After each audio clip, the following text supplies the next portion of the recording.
আলহামদুলিল্লাহ,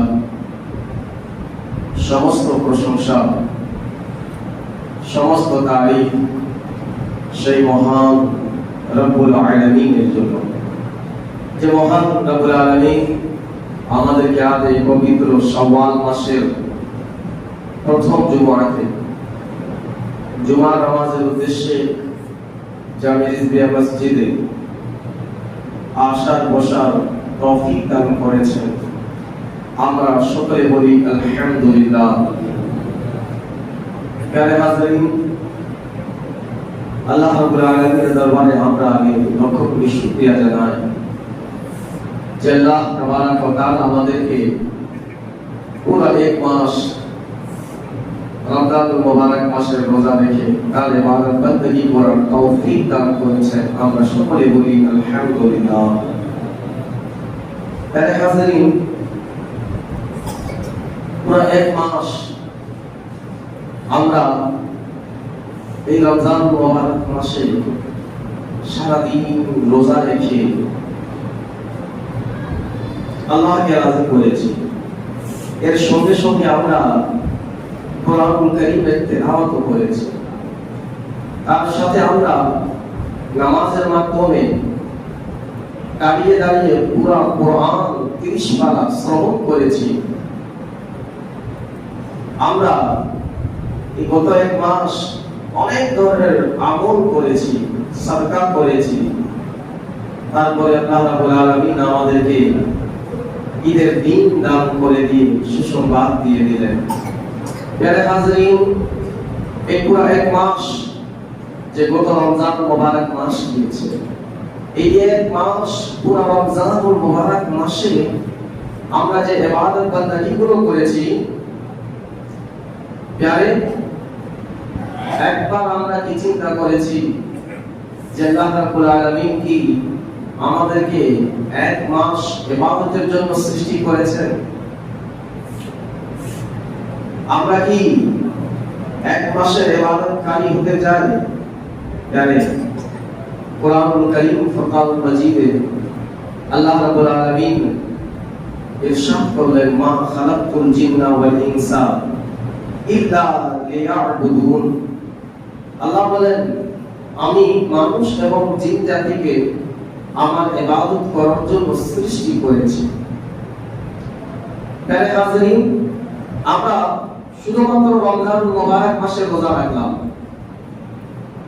তারপর থেকে ইবাদত বندگی থেকে আমাদের মনগুলো একেবারে দূর হয়ে গেল। এক মাস আল্লাহ রাব্বুল আলামিন শয়তানকে কয়েদি বানিয়ে রাখলেন, শিকল দিয়ে তাকে জেলখানায় রাখলেন। আর শয়তান যখন আজাদ হয়ে যায়, রেহাই পেয়ে যায় ঈদের চাঁদে, তখন শয়তান তার পুরো জোর লাগিয়ে দেয় যে এক মাস বান্দারা ইবাদত বندگی করেছে, রোজা রেখেছে, আল্লাহ তার রাসূলকে রাজি খুশি করেছে, তাদের এক মাসের ইবাদতকে আমি কিভাবে নষ্ট করব? আর আজ দেখা যায় 100-এ 99% শয়তান কামিয়াব আছে কিনা?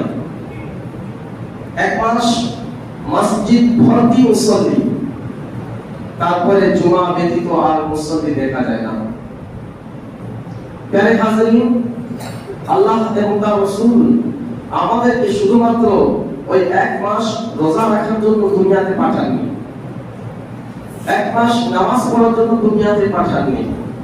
আল্লাহ বলেন, আমি ইবাদত করার জন্য মানুষ এবং জিনকে সৃষ্টি করেছি। আল্লাহ রাসূল সাল্লাল্লাহু আলাইহি ওয়াসাল্লাম তিনি ইরশাদ করেন যে শুনো, যে ব্যক্তি এক মাস পুরো রমজানে রোজা রাখলো, তারপরে আল্লাহ রাসূল সাল্লাল্লাহু আলাইহি ওয়াসাল্লাম বলেন যেহেতু রমজান শেষ, শয়তান আজাদ।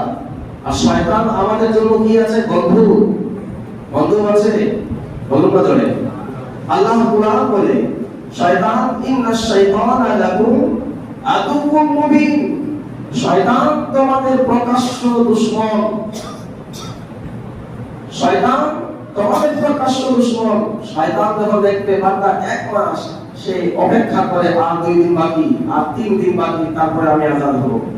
তারপর তার বান্দাদেরকে আমি কিভাবে গুনাহের দিকে নিয়ে যাব সেটা আমার হাতে আছে। প্যারে হাজিরিন, কিন্তু আল্লাহ রাসূল সাল্লাল্লাহু আলাইহি ওয়াসাল্লাম আমাদেরকে একটি পন্থা, একটি রাস্তা দেখিয়ে দিলেন যে শয়তানকে খুশি করিও না, রহমানকে খুশি করো, আল্লাহকে খুশি করো। তোমরা শাওয়াল মাসের মধ্যে 6টি রোজা রাখো। কয়টি? 6টি রোজা রাখো। এক মাস রমজানের রোজা হচ্ছে ফরজ, এর ব্যতীত বাকি সমস্ত রোজাগুলো হবে নফল। প্যারে আল্লাহ রাসূল বলেন তোমরা এই 6টি রোজা রাখো। আর শুনে রাখো, এই 6টি রোজা যখন রাখবে আল্লাহ রাব্বুল আলামিন তোমাকে সারা বছর রোজা রাখার নেকি দান করে দিবেন। এটা হাদিসে পাকে আল্লাহ রাসূল যখন এই হাদিসটি বর্ণনা করলেন, তার সঙ্গে সঙ্গে আল্লাহ রাসূল কোরআনুল কারীমের একটি আয়াত তেলাওয়াত করলেন। সেই আয়াতটি হচ্ছে মান জাআ বিল হাসানাতি ফালাহু আশরু আমসালিহা। এর অর্থ হচ্ছে যে ব্যক্তি আমল নামা নিয়ে আসবে, নেকি নিয়ে আসবে, আল্লাহ রাব্বুল আলামিন তার বিনিময়ে তাকে 10 গুণ বাড়িয়ে নেকি দান করে দিবেন। এক মাস আমরা রমজানুল মুবারকে রোজা রাখলাম, তো এক মাস তার 10 গুণ যদি বাড়ানো হয় তো কয় মাস হয়ে যাচ্ছে বলুন না একটু, হিসাব में कच्चे है क्या? এক মাস রোজা রাখলাম, তার 10 গুণ বাড়ালে কত হবে? 10 মাস। আর এইদিকে 6 দিন যদি রোজা রাখা হয়, তো 6 দিনকে যদি 10 গুণ বাড়িয়ে দেওয়া হয় তবে কত হবে? 6 কিন্তু 60 দিন হয়ে যাবে, অর্থাৎ 2 মাস। এদিকে 10 মাস, এদিকে 2 মাস, কত হয়ে গেল? 12 মাস। এক বছরে কয় মাস হয়? 12 মাস। তো তাই এই হিসাবে বান্দা যখন এক মাসে রমজানের রোজা, এরপরে শাওয়াল মাসে 6টি রোজা রাখবে, আল্লাহ রাব্বুল আলামিন ওই বান্দাকে সারা বছর রোজা রাখার নেকি দান করে দিবেন। রাসূলুল্লাহ সাল্লাল্লাহু আলাইহি ওয়াসাল্লাম শুধুমাত্র এই শাওয়াল মাসে রোজা নয়, তিনি তার উম্মতিদেরকে তাকিদ দিয়েছেন আইয়ামে বাইজের রোজা। আইয়ামে বাইজ বলা হয় যাদের মধ্যবর্তী তারিখগুলো রোজা, 13, 14, 15 মাসে 3টি রোজা। এক মাসে কয়টি রোজা? 3টি রোজা। রাসূলুল্লাহ সাল্লাল্লাহু আলাইহি ওয়াসাল্লাম হাদিসে পাকে ইরশাদ করেন যে ব্যক্তি আইয়ামে বাইজের রোজা রাখবে, অর্থাৎ চাঁদের 13 তারিখ, 14 তারিখ এবং 15 তারিখে রোজা, সেই ব্যক্তি পুরা মাস যদি 12টি মাসের মধ্যে প্রত্যেকটি মাস যদি এই আইয়ামে বাইজের রোজা রাখবে, আল্লাহ রাব্বুল আলামিন তাকে সারা বছর রোজা রাখার নেকি দান করবেন। এই হাদিস ইরশাদ করার পরে আবারই আল্লাহ রাসূল সাল্লাল্লাহু আলাইহি ওয়াসাল্লাম ওই আয়াতটি তেলাওয়াত করলেন, মান জাআ বিল হাসানাতি ফালাহু আশরু আমসালিহা। যে ব্যক্তি একটি নেকি নিয়ে আসবে, আল্লাহ রাব্বুল আলামিন তাকে 10 গুণ বাড়িয়ে দিবেন। একটি মাসে যদি বান্দা 3টি করে রোজা রাখে, এক মাস হয় 30 দিনের। যদিও অনেকটি মাস 29 এর হয়ে যায়, কিন্তু আল্লাহ রাব্বুল আলামিন 30টি নেকি দান করে দিবেন। প্রিয় হাজিরিন, যদি একটি নেকি 10টি বিনিময়ে আল্লাহ রাব্বুল আলামিন দান করেন, এক মাসে যদি আমরা 3টি রোজা রাখি, তো 3টিকে 10 গুণে যদি আমরা বাড়িয়ে দেই তবে হয়ে যাবে 30। তাই প্রত্যেক মাসে বান্দা যখন আইয়ামে বাইজের রোজা রাখবে, এই 3 দিন তো রোজা রাখবে, কিন্তু আল্লাহ রাব্বুল আলামিন ওই বান্দাকে সারা মাস রোজা রাখার নেকি দান করে দিবেন। আর এইভাবে 12টি মাসে যদি 3টি করে রোজা রাখে, আল্লাহ রাব্বুল আলামিন সারা বছর তাকে রোজা এবং নেকি সওয়াব দান করতে থাকবেন। প্রিয় হাজিরিন, শুধু আইয়ামে বাইজ না, রাসূলুল্লাহ সাল্লাল্লাহু আলাইহি ওয়াসাল্লাম আমাদের আয়েশা সিদ্দিকা থেকে বর্ণিত হাদিস, তিনি ইরশাদ করেন যে রাসূলুল্লাহ সাল্লাল্লাহু আলাইহি ওয়াসাল্লাম সোমবার এবং বৃহস্পতিবারের রোজাকে তালাশ করতেন, অ্যাবসেন্ট করতেন না। মাসে যে 3টি রোজা সেটা তো ছিলই, রমজানের একটি রোজা আছেই, মুহররম মাসের আশুরার রোজা তো আছেই, কিন্তু এই যে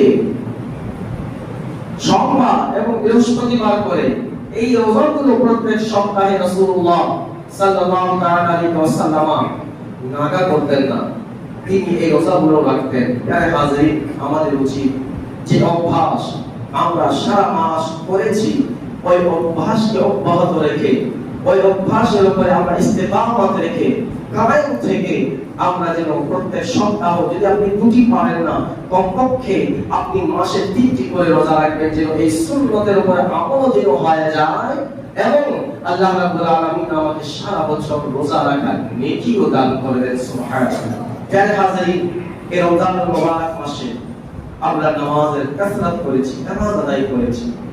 অন্যান্য দিনে 5 ওয়াক্ত আমরা জামাতে নামাজ পড়েছি, কিন্তু রমজানুল মুবারক মাসে আমরা জামাত সহকারে 7টি নামাজ পড়েছি। পড়েছি না? 5 ওয়াক্তের নামাজ, তারাবির নামাজ, বিতিরের নামাজ, প্রত্যেকদিন 7 ওয়াক্ত। আবার তারাবির নামাজ পুরো 20 রাকাত জামাত সহকারে আদায় করলাম। অন্যান্য দিনে আমরা জামাত সহকারে 17 রাকাত নামাজ পড়তাম, কিন্তু রমজানুল মুবারক মাসে আমরা কত রাকাত পড়েছি? 40 রাকাত। ইয়ারে হাজিরিন, চিন্তা করুন না, এই রমজান মাসে নামাজের সংখ্যা এত বেশি থাকা সত্ত্বেও আমরা নামাজ থেকে পাপ পিছিয়ে করে নিয়ে আমরা নামাজ আদায় করেছি। রাসূলুল্লাহ সাল্লাল্লাহু আলাইহি ওয়াসাল্লাম বলেন যে তোমরা ফরজ নামাজ আদায় করো, ফরজের সঙ্গে সঙ্গে তোমরা নফল নামাজেরও বিশেষ করে ইহতিমাম করো, নফল নামাজ আদায় করো। ইয়ারে হাজিরিন, যে হাদিস পাকে সুনানে আবু দাউদ এবং সুনানে নিসাঈর মধ্যে এবং বুখারী শরীফের হাদিস, রাসূলুল্লাহ সাল্লাল্লাহু আলাইহি ওয়াসাল্লাম যে হাদিসে পাকে এই কথাটি বর্ণনা করেছেন যে কিয়ামতের ময়দানে সর্বপ্রথম বান্দাদের কাছ থেকে যে হিসাব নেওয়া হবে সেটা কিসের হবে? নামাজের। আল্লাহ রাব্বুল আলামিন তার বান্দাদেরকে দান করাবেন, তাদের নামাজের হিসাব নেওয়া হবে, আমলের হিসাব করা হবে। আমলের মধ্যে থেকে সর্বপ্রথম কোন আমলের হিসাব হবে? নামাজের। রোজা, হজ, যাকাত এগুলো পরে হবে, আগে হবে আমলের মধ্যে সর্বপ্রথম নামাজের হিসাব।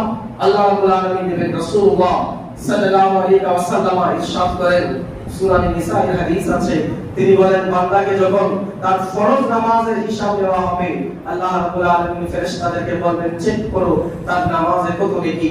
যদি ওই বান্দার ফরজ ইবাদতের মধ্যে কোন ধরনের ত্রুটি পাওয়া যাবে, আল্লাহ রাসূল সাল্লাল্লাহু আলাইহি ওয়াসাল্লাম বলেন, আল্লাহ রাব্বুল আলামিন ইরশাদ করেন যে বান্দা ফেরেশতারা আমার এই বান্দার নফল নামাজগুলো চেক করো, নফল নামাজ যদি আর থাকে এর নফল নামাজগুলোকে ফরজ ইবাদতের মধ্যে অ্যাড করে দাও। সুবহানাল্লাহ।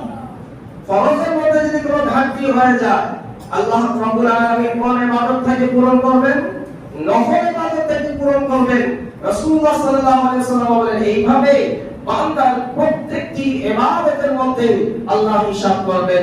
ফরজ রোজা 1 মাসের আমরা রেখেছি, তার মধ্যে যদি কোনো ধরনের ঘাটতি হয়ে যায়, অপরিপূর্ণতা যদি হয়ে যায়, বান্দা যে নফল রোজাগুলো রেখেছে আল্লাহ রাব্বুল আলামিন তার ওই নফল রোজা থেকে ব্যাকআপ করে দিবেন। প্রিয় হাজিরিন, আমাদের উপরে যাকাত যদি ফরজ হয়েছে, যাকাত দিবে বান্দা, তার মধ্যে যদি কোনো ধরনের ঘাটতি হয়ে যায়, বান্দা যে ধরনের সাদকা নফল করেছিল আল্লাহ কিয়ামতের ময়দানে ওই নফল সাদকা থেকে তার ওই যাকাতের পরিপূর্ণতা দান করে দিবেন। প্রিয়, আজকাল তো কিছু কিছু দেখা যায়, আজ আমরা নফলের দিক থেকে একেবারে পাপ পিছে করে নিয়েছি।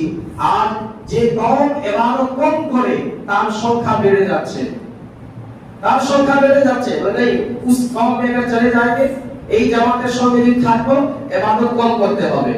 अगर यहाँ रहेंगे 20 रकात तरावी पढ़ना होगा, वहाँ रहेंगे 8 रकात में काम खत्म। এইদিকে থাকলে 3 রাকাত বিতির পড়তে হবে, ওইদিকে থাকলে 1 রাকাত বিতির পড়লে শেষ। এইদিকে থাকলে ফরজের পরে 2 মিনিট হাত তুলে দোয়া করতে হবে, ওইদিকে আসসালামু আলাইকুম আসসালামু আলাইকুম উঠো ভাগো, ঠিক কি না? এইদিকে থাকলে ফরজ ইবাদতের পরে নফল করতে হবে। আপনি দেখবেন আজকাল আমাদের সৈয়দপুরের জমিনও এর থেকে বেঁচে যায় না।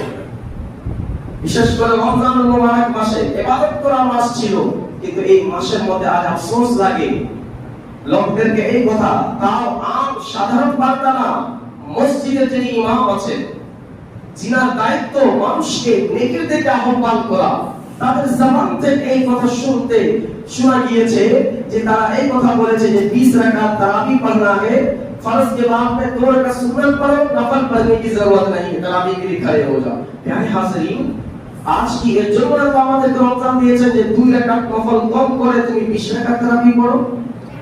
রমজান তো আমাদেরকে আল্লাহ দান করেছেন ইবাদত করার জন্য। এরা কারা আছে যারা বান্দাদেরকে এই উৎসাহ দিচ্ছে যে ইবাদত করো, অথচ আকাবিরিন যারা কিতাবে লিখেছেন তারাবি যে শব্দটা আছে, তারাবি এটা হচ্ছে বহুবচন, বহুবচন। আর এর এক বচন হচ্ছে তারবিহা। আমরা জানি যে বাংলা ভাষা, উর্দু হোক, ইংলিশ হোক, আরবি ব্যতীত দুনিয়ার যে কোনো ভাষা হোক দুইটাই নাম্বার হয়, একটা হয় সিঙ্গুলার নাম্বার আর একটা হয় প্লুরাল নাম্বার, এক বচন বহু বচন। কিন্তু আরবির মধ্যে মাঝখানে আরেকটি আছে, এক বচন, দ্বিবচন, বহু বচন। যেমন আমি বলি একটি কিতাব, এক বচন। আর যদি আমি বলি অনেকগুলো কিতাব, মাঝখানে আর দ্বিবচন নেই, কিতাবগুলো শেষ। কিন্তু আরবির ভিতরে এর তাসনিয়া আছে, দ্বিবচন আছে, কিতাবুন একটি কিতাব, কিতাবানে অনেকগুলো কিতাব, দুটি কিতাব, আর কুতুবুন অনেকগুলো কিতাব। আরবির ভিতরে মাঝখানে আরেকটি আছে দ্বিবচন। তো তেমনি ভাবে তারাবিহ এটা হচ্ছে বহুবচন, এর ওয়াহিদ হচ্ছে তারবিহা। তারবিহার অর্থ হচ্ছে আরাম করা। কি করা? আরাম করা। শরীয়তের পরিভাষায় তারবিহা বলে 4 রাকাত নামাজের পরে যে বিরতি আছে, ওই বিরতিকে বলা হয় তারবিহা। কিতাবে লেখা রয়েছে যে তারবিহা আরাম কতক্ষণ করতে হবে? 4 রাকাত নামাজ পড়ার পরে। যত 4 রাকাত নামাজ পড়তে যত সময় লাগে ততক্ষণ আরাম করার নাম হচ্ছে তারবিহা, তারবিহা। কিন্তু আজ অনেক জায়গায় দেখা যায় কি না, ইমাম সাহেব দোয়া একেবারে 20 রাকাতে করবেন, অনেক সময় হয়ে যায়। আমার কেউ কেউ আছে তারাবির যে দোয়াটি আছে সুবহানাল্লাহিল মুলকি ওয়াল মালাকুত, বলে না এটা কোনো হাদিসে এটা নাই, তা পড়েনি, অথচ মুফতি মুহাদ্দিস হয়েছেন। কিন্তু অথচ এই তারাবির দোয়াটা তিনি জানেন না। প্যারে হাজির আর আফসোস লাগে, আমি মানতাম হাদিসে নেই, কিন্তু সুবহানাল্লাহিল মুলকি ওয়াল মালাকুত এটা কি আছে? ইমরান হাবিবের গুণগান আছে না, কার আছে? আল্লাহ রাব্বুল আলামিনের। নামাজের মধ্যে মসজিদে বসে বান্দা যদি আল্লাহর গুণগান করে, এক সাধারণ বিবেকবান ব্যক্তিও বলবে আল্লাহ রাব্বুল আলামিন এতে কোনো ধরনের গুনাহ দিবেন না, বরং রমজানে আমলটি করলে আল্লাহ 70 গুণ বাড়িয়ে দান করে দেবে। ঠিক কি? মানে হাজিরিন, আর ওই কোন ব্যক্তিরা আছে যারা বলে একেবারে 20 রাকাতে দোয়া করবেন, অথচ তারবিহার অর্থ হচ্ছে 4 রাকাত তারাবি পড়তে যত সময় লাগে তো তখন বসা, এটা মুস্তাহাব একটি আমল আছে। কিন্তু তখন না হয় কমপক্ষে তারাবির দোয়া এবং যে দোয়াটি আল্লাহুম্মা ইন্না নাসআলুকাল জান্নাতা, এই দোয়াটি কমপক্ষে তো পড়ে নেওয়া উচিত ছিল। একটি হচ্ছে তারবিহা। তো তারবিহা 4 রাকাত তারাবির নাম হচ্ছে তারবিহা। 8 রাকাত যদি হয়ে যায় তো হয়ে যাবে তারবিহানে। কি হয়ে যাবে? তারবিহান। তো যারা 8 রাকাতের কথা বলে যে তারাবি 8 রাকাত, আমি বলবো ওটা তারাবি না, ওটা হয়ে যাবে কি? তারবিহানে। আর 8 রাকাতের অধিক যখন হবে তখন হবে তারাবি। কমপক্ষে 12 রাকাত হলে তারাবি নাম দেওয়া যাবে। প্যারে হাজিরিন, যাই হোক, এখন আমার কথা এদিকে নয়। তো রাসূলুল্লাহ সাল্লাল্লাহু আলাইহি ওয়াসাল্লাম বলেছেন যে তোমরা ফরজ ইবাদত করো, ফরজের সঙ্গে সঙ্গে তোমরা নফল বেশি বেশি করে আদায় করো। কিন্তু আজ প্যারে হাজিরিন, আজ আমাদের দেখা যায় পুরো রমজান মাস আমরা যেভাবে মনের আকাঙ্ক্ষা নিয়ে মসজিদে দৌড়াচ্ছিলাম, নামাজের সময় হলে আমরা মসজিদের দিকে চলে আসছিলাম দৌড়িয়ে দৌড়িয়ে, বাচ্চাকেও নিয়ে আসতাম, কিন্তু আর ওই বাচ্চারা খেলাধুলা করছে, সেই মা বাবারা অন্যদিকে ছুটে বেড়াচ্ছে, মসজিদ একেবারে ফাঁকা। তাহলে হাজির পুরো 1 মাস আমরা যেভাবে ইবাদতগুলো জমা করেছি, সেই ইবাদতগুলো আমরা কি ধরে রাখতে পেরেছি? তাই মনে রাখবেন যে থালা বাসন তার মধ্যে যদি ফুটা থাকে, ফুটা বুঝে তো ছিদ্র, যে থালা বাসনে ফুটা থাকবে সেই থালা বাসনে আপনি যদি পানি জমা করতে চান জমা হবে? সম্ভব? আপনি সারাদিন পুরো টাঙ্কির পানি দিয়ে ঢেলে দেন, তাও ওই বাসনটি ভরবে? কেন ভরবে না? মাওলানা সাহেব ওই বাসনের মধ্যে ফুটা আছে, আপনি একবারে যদি পুরো বাসন যদি ভর্তি করে দেন, ফুটা আছে, ধীরে ধীরে ওই ফুটা থেকে পানিগুলো একেবারে বেরিয়ে যাবে, এক সময় এমন হয়ে যাবে থালা ঝমঝম একেবারে খালি হয়ে যাবে, ঠিক কিনা? কিন্তু যেই থালাটি ফুটা থাকবে না, একেবারে একুরেট থাকবে, পিওর থাকবে, ভালো থাকবে, তার মধ্যে যদি এক ফোঁটা করে যদি আপনি পানি জমা করেন, বেশি না, এক ফোঁটা করে যদি আপনি প্রত্যেকদিন পানি জমা করবেন, তো একদিন এমন হবে ওই বাসনটি পানি দ্বারা ভরপুর হয়ে যাবে। তো ইবাদত তেমনই ভাবে করা উচিত যে ইবাদত আমি সব সময় করতে পারি। আল্লাহর রাসূল সাল্লাল্লাহু আলাইহি ওয়াসাল্লাম বুখারী এবং মুসলিমের হাদিসে আল্লাহর রাসূল ইরশাদ করেন, আহাব্বুল আমালি ইলাল্লাহি তাআলা আদওয়ামুহা। আল্লাহ রাব্বুল আলামিন ওই আমলকে বেশি পছন্দ করেন যে আমল বান্দা সর্বক্ষণ করতে থাকে। আল্লাহ রাব্বুল আলামিন যে আমলটি বান্দা সর্বদা সর্বক্ষণ করে, ওই আমলটি আল্লাহ তাবারক ওয়া তাআলা বান্দাদের কবুল করে থাকেন এবং পছন্দ করেন। আল্লাহর রাসূল আগে আরো ইরশাদ করেন, যদিও তোমার ওই আমলটি কম হয়, এমনটি না कि आज हमें मौका मिल गया शब बारात है, सारी रात इबादत कर लिए, दूसरे दिन फजर से गायब। এই আমলকে আল্লাহ তো পছন্দ। আমি বলি না যে আল্লাহ কবুল করবে না, এটা আমার ইখতিয়ার না। আল্লাহর জন্য ইবাদত করেছি, আল্লাহ চাইলে কবুল করতে পারে। কিন্তু আল্লাহ রাব্বুল আলামিনকে যে আমল সবচেয়ে পছন্দ, যে আমল বান্দা সর্বদা সর্বক্ষণ করতে থাকে। প্যারে হাজরিন, আমরা এক মাসের নামাজি হতে চাই না, চাই নাকি? বলুন না, এক মাসের নামাজি না। নামাজ আমাদের উপরে আল্লাহ রাব্বুল আলামিন শুধুমাত্র রমজান বা শুধুমাত্র জুমার 2 রাকাতের জন্য নামাজ ফরজ করেননি। আল্লাহ রাব্বুল আলামিন আমাদেরকে দুনিয়াতে পাঠিয়েছেন কিসের জন্য? একবার কি আমরা চিন্তা করেছি আমাদের মাকসাদ কি ছিল? দুনিয়ার খেল তামাশার মধ্যে এদিকে সেদিকে মনকে উদার করে ঘুরে নেওয়া, এটাই কি আমাদের মাকসাদ?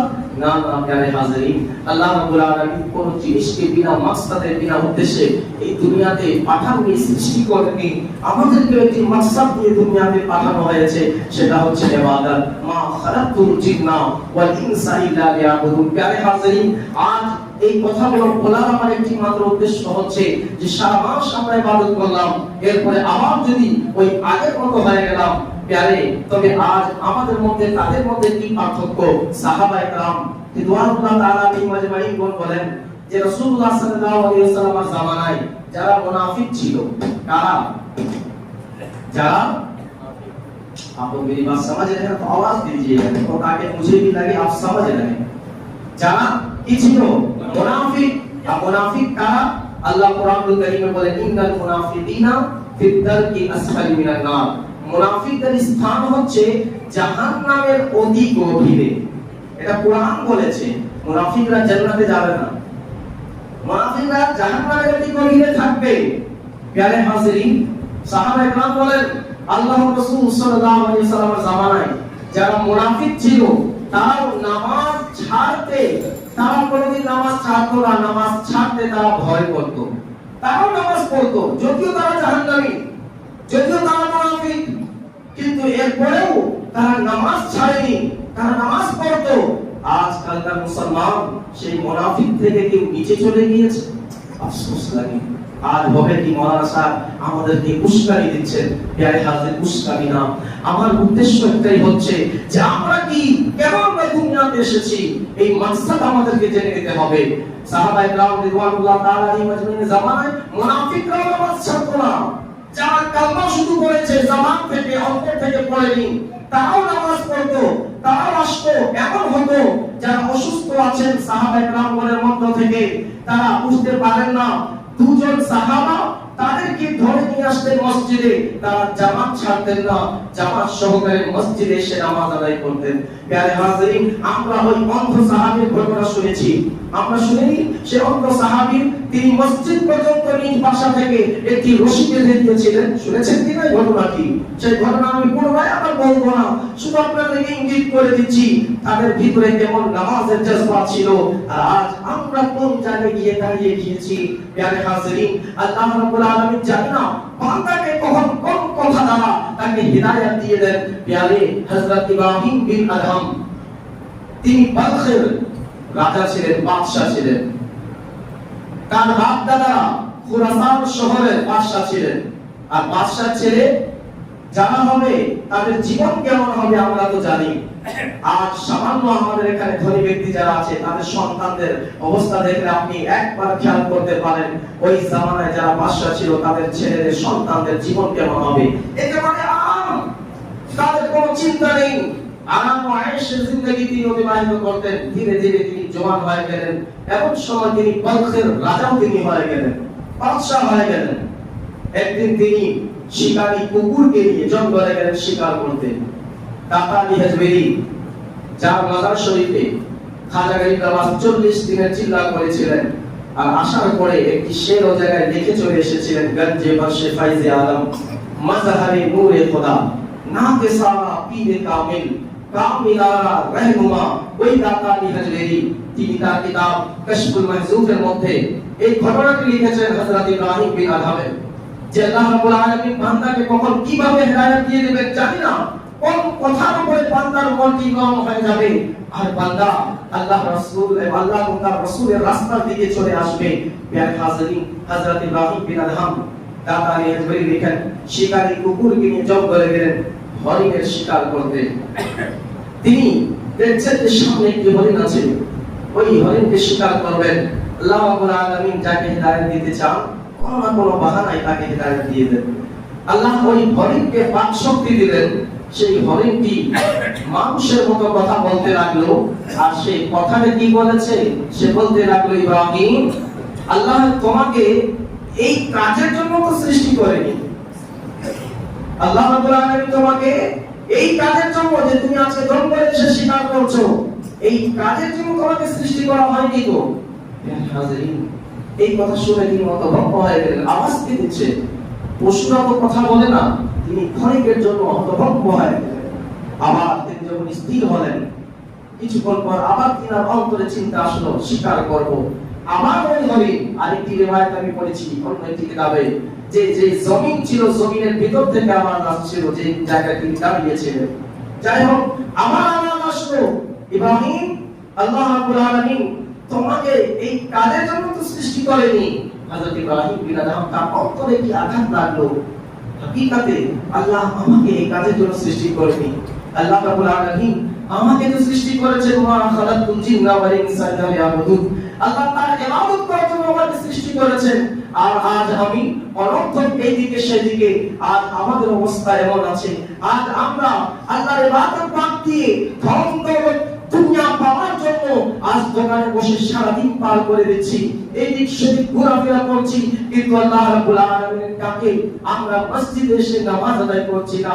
হযরত ইব্রাহিম বিন আদহাম তার মনের ভিতরে কি হইচই হতে লাগলো। তিনি বলতে লাগলেন, না না না, এখন তো আমাকে ইবাদত করতে হবে। তিনি আগে ইবাদত গুজার বান্দা ছিলেন না, তিনি আল্লাহর শুকরিয়া জানাতেন না। এবং তিনি চলে আসলেন, সিংহাসনে বসলেন, আল্লাহকে ইনসাফ করতে লাগলেন এবং তিনার মনে চিন্তা করতে লাগলো, আল্লাহকে কিভাবে পাবো, আল্লাহকে কিভাবে পাবো। প্রিয় হাজিরিন, এই চিন্তা অন্তরে তো ছিল, কিন্তু সিংহাসন রাজার সেই চিরাগটি তিনি তো ছাড়তে পারছেন না। কেননা মানুষ দিনের মধ্যে টাকার মহব্বত কিছু না কিছু থাকে। আর দেখবেন মানুষের কাছে যত টাকা হবে সে ততই উপরে উঠতে চায়। প্রিয় হাজিরিন, তিনি রাজপ্রতি ছেড়ে দিবেন, এটা কিভাবে সম্ভব? তিনি আবার চাচ্ছেন আমি আল্লাহর ইবাদত করব। তিনি একদিন রাজমহলে বসে আছেন, দরবার সাজানো আছে, এক ফকির বাবা চলে আসলো। আসার পরে এদিকে সেদিকে মহলের ভিতরে ঝাঁকাঝুঁকি করছে, তাকাতাকি করছে। হযরত ইব্রাহিম বিন আদহাম সেই ফকিরকে বলতে লাগলেন, বাবা এই জায়গায় তুমি কি চারদিকে দেখছো, কি খুঁজছো, তুমি কি তালাশ করছো? ওই ফকির বলতে লাগলো, আমার উট হারিয়ে গিয়েছে। কি হারিয়ে গিয়েছে? समझ रहे ना मेरी बात? पहले का आवाज दिया कीजिएगा, जा करके जल्दी आप छोड़ देंगे, खाना पर ढेर ढेर खाइएगा, रोजा भी नहीं है प्यारे, इतना से खा सकते, पेट भरेगा। কি বললেন তিনি? ওই ফকির বাবা, আমি উট তালাশ করছি। হযরত ইব্রাহিম বিন আদহাম তিনাকে দেখে অবাক হয়ে বলতে লাগলেন, কি বাবা এই রাজমহলে উট কোথায় পাওয়া যাবে? তোমার উট হারিয়েছে, যাও দেখো জঙ্গলে, মাঠে ময়দানে, যে জায়গায় ঘাস ফুস আছে সেই জায়গায় তোমার উট হবে, যাও সেই জায়গায় গিয়ে তালাশ করো। রাজমহলে কি উট পাওয়া যায়? এই কথাটি শুনে সে ফকির, সে দরবেশ হযরত ইব্রাহিম বিন আদহামকে বলতে লাগলো কি বাবা, যেভাবে আমার উট এই মহলে পাওয়া যাবে না, তেমনি ভাবে তুমি আল্লাহকে যে তালাশ করছো, আল্লাহ এই রাজমহলে পাওয়া যাবে না। আল্লাহকে খুঁজতে হলে তোমাকে সব কিছু ছেড়ে আল্লাহর রাস্তায় আসতে হবে। এই কথা শোনা মাত্রই তার অন্তরে সমুদ্রের মতো উদার পাতাল হতে লাগলো। হযরত ইব্রাহিম বিন আদহাম সঙ্গে সঙ্গে সিংহাসনগুলো ছেড়ে দিলেন এবং তিনি শাহী পোশাক, লেবাস সব কিছু ছেড়ে দিয়ে চলে আসলেন মক্কার দিকে। হযরত সুফিয়ান সাউরি রাদিয়াল্লাহু তাআলা আনহু তিনি শাগির্দিগি তিনি ইখতিয়ার করলেন, তার ছাত্র হলেন। এমনই ভাবে বড় বড় আউলিয়া আল্লাহর সঙ্গে তিনি সাক্ষাৎ করলেন। তিনারা যা আমল ওয়াজিফা দিলেন তিনি পালন করলেন। তিনি সারা দুনিয়া চক্কর করতে লাগলেন। করতে ঘুরতে তিনি শাম রাজ্যে যখন চলে আসলেন, একটি নদীর কিনারায় শরীরে মাত্র একটি কাপড় আছে। আর ওই কাপড় যখন ছিঁড়ে যায়, তিনি কি করেন, আগে যে রাজা ছিল তার কাপড়ে একটি কাপড় একবার দুইবার পরলে তৃতীয়বার ওই কাপড় শরীরে আর দিতেন না। কিন্তু আজ একটি মাত্র কাপড়, ওই কাপড় যখন ছিঁড়ে যায়, হযরত ইব্রাহিম বিন আদহাম নিজের হাতে একটি সুই ছিল, সুতা ছিল, সেগুলো দিয়ে তিনি সেলাই করতেন। একদিন ইসলামের মধ্যে তিনি নদীর কিনারায় যখন নিজের একটি ঠিকানা বানিয়ে নিলেন, এই জায়গায় সমুদ্রের পানি পান করব, আল্লাহর ইবাদত করব। ওই এলাকার যে রাজা ছিলেন তার কানে খবর আসলো যে তিনি জানেন বলখের রাজা এই জায়গাতে নাম করেছে, এই জায়গায় তিনি থাকছেন। ওই রাজা আসলো ওনাকে বোঝানোর জন্য যে ভাই, আপনি যে কাজটি করেছেন, এখনো আপনি যদি ফিরিয়ে যান সিংহাসন আপনারই হবে। এই কথাটি বোঝানোর জন্য ইব্রাহিম বিন আদহামের কাছে শামের রাজা চলে আসলো। আসার পরে তিনি দেখতে লাগলেন যে হযরত ইব্রাহিম বিন আদহাম তিনার ছিঁড়া যে জুব্বাটি রয়েছে সুই সুতা দিয়ে সেলাই করছেন। ওই রাজা বলতে লাগলো, ইব্রাহিম তুমি কি করেছো? এত সুন্দর রাজপাট ছেড়ে দিয়ে আজ দেখো তোমার অবস্থা কেমন। তোমার গায়ে কমন কাপড়গুলো ছিল, তুলতুলে নরম কাপড় ছিল, আজ তোমার গায়ে একটা ছিঁড়া ফাটা কাপড়, তাও আবার এমন ছিঁড়া ফাটা যে সুই দিয়ে সেলাই করতে হচ্ছে, সেটাও আবার তুমি নিজেই করছো। দেখো তোমার ছেলে দিয়ে কি করেছো, সময় এখনো আছে, তুমি চলে যাও। ইব্রাহিম বিন আদহাম তার কথাটি শুনে যে সুই দিয়ে সেলাই করছিলেন, ওই সুইটি ওই নদীতে ফেলে দিলেন। ওই রাজা কি করে বলতে লাগলো, ইব্রাহিম তোমার হাতে যে সুই ছিল ওটাও তুমি ফেলে দিয়েছো, এখন কিভাবে ছিঁড়া ফাটা তুমি কাপড় পরবে? বলো, আমি তোমাকে একটি নতুন জামা দিয়ে দিব। হযরত ইব্রাহিম বিন আদহাম তার দিকে দেখে মুচকি হাসি দিয়ে বলতে লাগলেন, এক মিনিট তুমি কিছু দাঁড়াও। তারপর ইব্রাহিম বিন আদহাম নদীর দিকে ইশারা করে বলতে লাগলেন, হে নদীর মাছগুলো, আমার সুই এই পানিতে পড়ে গিয়েছে, তোমরা এই সুইগুলো আমাকে তালাশ করে দিয়ে দাও। সামনের রাজা সে হাসতে লাগলো আর বলতে লাগলো, ইব্রাহিম তুমি কি এমন অবস্থা হয়ে গিয়েছে যে তোমার মাথা সাইজ আউট হয়ে গিয়েছে? তুমি কি পাগলের মতো কথা বলে? এই মাছগুলো কি কথা শুনে, মাছগুলো কি তোমার সুইগুলো তালাশ করে দিবে? ইব্রাহিম বিন আদহামের এই কথাগুলো শেষ হয়নি, হাজার হাজার মাছ তার মুখের উপরে সোনা এবং রূপার সুই নিয়ে দাঁড়িয়ে হয়ে গেল। ওই রাজা দেখে অবাক। ইব্রাহিম বিন আদহাম তিনি বলতে লাগলেন, হে মাছগুলো, এই সুইগুলো আমার না, আমার যে সুই আছে সেই সুই আমাকে ফেরত দিয়ে দাও। একটি মাছ আবার পানির গভীরে গিয়ে ইব্রাহিম বিন আদহামের যে সুই ছিল, লোহার সুই, ওই সুইটি ফেরত দিল। ইব্রাহিম বিন আদহাম বলেন ওই রাজাকে, তুমি কি জানো, আগে যখন আমি বালখের রাজা ছিলাম তখন গণনা করে কয়েকটি মানুষের মাথার উপরে আল্লাহ আমাকে রাজত্ব দিয়েছিলেন, কিন্তু যেদিন থেকে আমি আল্লাহর পথে চলে এসেছি, আল্লাহ তার সমস্ত মাখলুকের রাজত্ব আমার হাতে দান করে দিলেন। এখন তুমি বলো কোনটা ভালো, সেই রাজগদ্দির উপরে বসা ভালো নাকি নদীর কিনারে বসা ভালো? প্যারে হাজিরিন, আল্লাহ রাব্বুল আলামিন আমাদেরকে কিসের জন্য দুনিয়াতে পাঠিয়েছেন একবার চিন্তা করবেন, আর এই চিন্তার উপরে নিজের বিচার করবেন যে কি আল্লাহ আমাদেরকে কি এক মাস রমজানের কি ইবাদত করার জন্য বা সাপ্তাহিকভাবে আমরা মুসলমান হতে চাই?